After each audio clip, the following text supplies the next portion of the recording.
सुप्रभात बच्चों। आज नैतिक शिक्षा की कक्षा में आपका फिर से स्वागत है। आज हमारी एक नई कविता है जिसका शीर्षक है किस दर जाऊं मैं। आप समझ गए होंगे, शीर्षक ही किस तरफ इशारा कर रहा है, अर्थात भगवान की भक्ति की ओर इशारा कर रहा है, जिसमें भक्त अपने भगवान से अपने पाप कर्मों के लिए क्षमा मांगता है।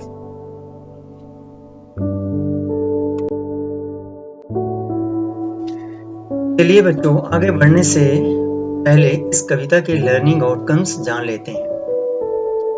कविता को पढ़कर उसका भावार्थ लिख सकेंगे। कहने का भाव यह है कि आप समूची कविता का भाव लिख सकेंगे। कविता की पंक्तियों को स्मरण कर उनमें रिक्त स्थान भर सकेंगे। यानी आपको परीक्षा में इस कविता से संबंधित किन्हीं पंक्तियों में रिक्त स्थान भरने को आए तो आप कविता को याद कर उसमें रिक्त स्थान भर पाएंगे। कविता में आए कठिन शब्दों के अर्थ लिख पाएंगे, जैसे प्रीति अर्थात प्रेम, वर मीन्स वरदान, प्रेम पाश यानी प्रेम रूपी बंधन, प्रभु के प्रेम का बंधन, और ज्ञान का छींटा अर्थात प्रभु का ज्ञान प्राप्त कर पाना। इन शब्दों के अर्थ लिख पाएंगे।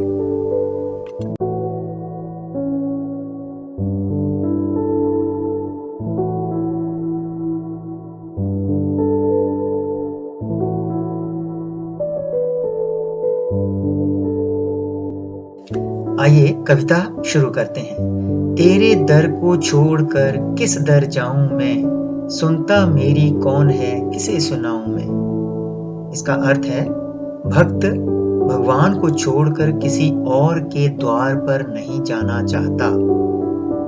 दर मीन्स द्वार, दरवाजा, क्योंकि उसके दुख दर्द को केवल भगवान ही समझता है।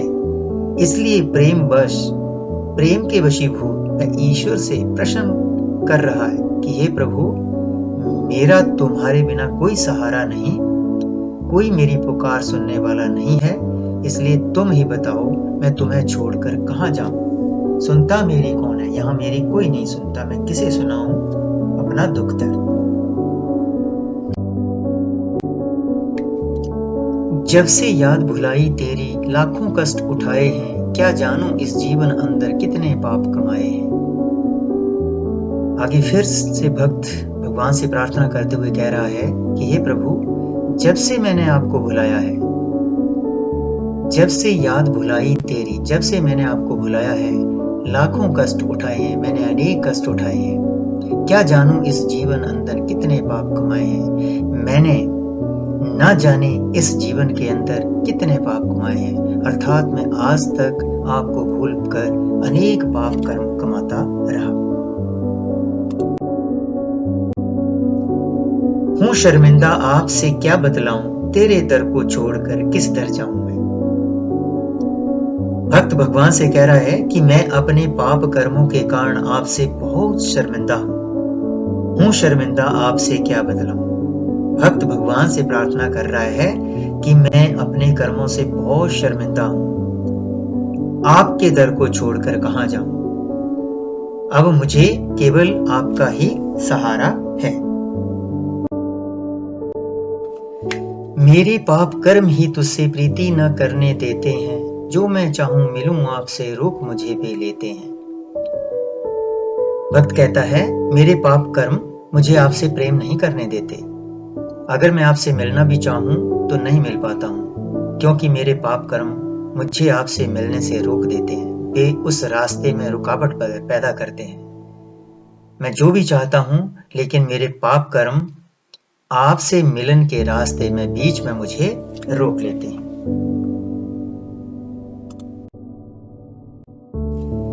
कैसे स्वामी आपके दर्शन पाऊं मैं, तेरे दर को छोड़कर किस दर जाऊं मैं।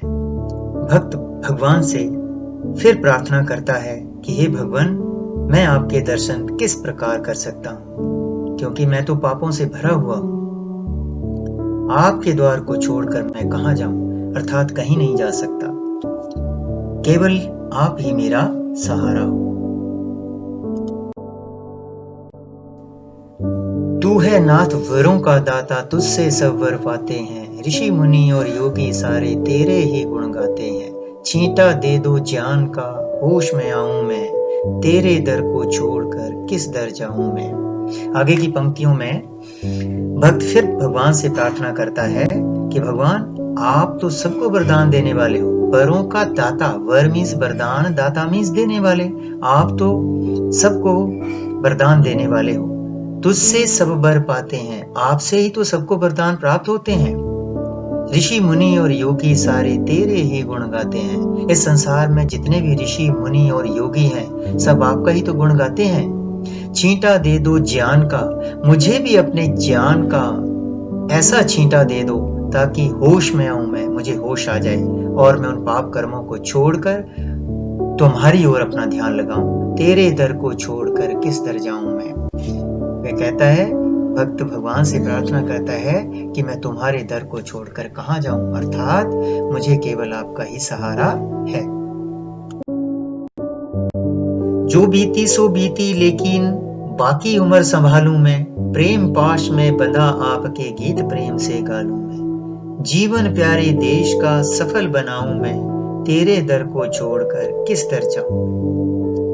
आगे फिर से अंत में भक्त अपने भगवान से प्रार्थना करता है और माफी मांगता हुआ कह रहा है कि हे ईश्वर, जो हुआ सो हुआ, जो बीती सो बीती, जो हो गया, बीती मीन्स बीत गई, जो बात बीत गई, जो बीती सो बीती, अर्थात जो हो गया सो हो गया, लेकिन बाकी उम्र संभालूं। मैं बाकी की उम्र, बाकी की आयु, बाकी का जीवन संभालना चाहता हूँ। प्रेम पाश में बंधा आपके गीत प्रेम से गालूं। मैं आपके प्रेम बंधन में, पाश होता है बंधन में, प्रेम रूपी बंधन में बंधना चाहता हूं ताकि आपके गीत, आपके प्रेम के गीत गा सकूं, आपका ध्यान लगा सकूं। जीवन प्यारे देश का सफल बनाऊं मैं।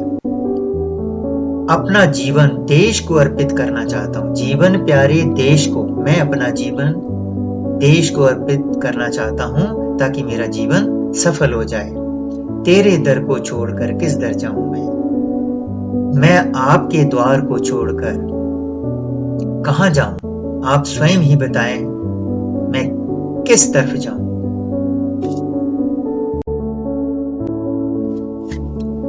बच्चों, सारी कविता आपने पढ़ ली।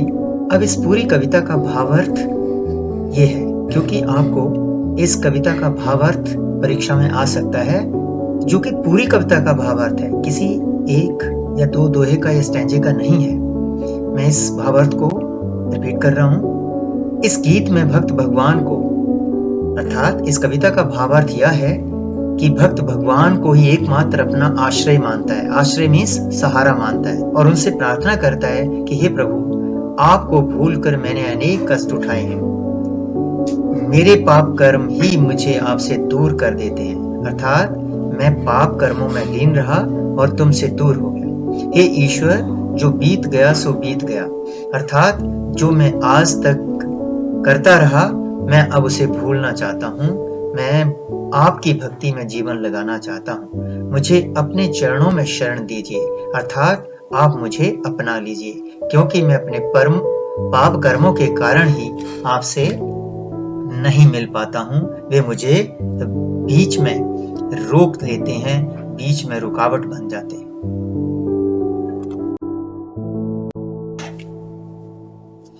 बच्चों, मैंने ऊपर आपको समझाया था कि इस कविता का अध्ययन करने के उपरांत आप क्या क्या सीख पाएंगे। आपने कविता को पढ़कर उसका भावार्थ समझ लिया, उसको लिख सकोगे। कविता में से कुछ पंक्तियों को याद करके परीक्षा में आई हुई पंक्तियों में रिक्त स्थान भर पाएंगे। वहां पर खाली स्थान, कुछ वर्ड मिसिंग होते हैं, उनको भर सकेंगे। कविता में जो कठिन शब्द आए, जैसे प्रीति, प्रेम, वर मीन्स वरदान, प्रेम पाश, प्रेम रूपी बंधन, ज्ञान का छींटा यानी अंधकार से प्रकाश की ओर लाना, इन सब शब्दों के मीनिंग आप लिख सकोगे।